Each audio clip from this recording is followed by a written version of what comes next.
So मला हे आज नवीन कळलं, की सॅलड म्हणजे फायबर नाही आणि बऱ्याच पेशंट्सना जेव्हा आम्ही फायबर खाता का म्हणून विचारतो तेव्हा, "हो, हो, आम्ही खूप सॅलड खातो," असं सांगतो. तर त्यांना आपल्याला डायटरी फायबर जर सांगायचं असेल, तर म्हणजे भरपूर हिरव्या पालेभाज्या खा असं सांगायला पाहिजे? भाज्या खा सांगणं म्हणजे आता उदाहरण सॅलड हा कन्सेप्ट वेस्टर्न आहे. का बरं तिथे सॅलड खातात? त्यांचा आहारात नॉन-व्हेज असतं, ब्रेड्स असतात. मग जस्टिफाईड आहे. शून्य फायबरची नॉन-व्हेज आणि नॉन-व्हेजमध्ये अजिबात फायबर नसतं. ब्रेड्समध्ये मैदा असतो.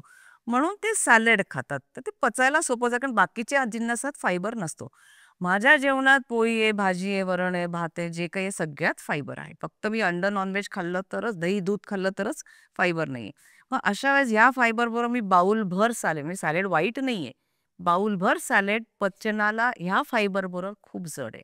म्हणून आपल्या कल्चरमध्ये कोशिंबीर, शिजवलेल्या भाज्या, रायता, आता स्मूदी पण म्हणू शकतो, सूप पण म्हणू शकतो. तीच भाजी आहे. त्याला जरा सॉफ्ट करा, पचनावर ताण न देण्यासाठी त्याला ईझी करा. कारण आता फिजिकल ॲक्टिव्हिटी शून्य. त्याच्यामुळे ती पचनक्रिया इज लिटल कॉम्प्रोमाइज्ड.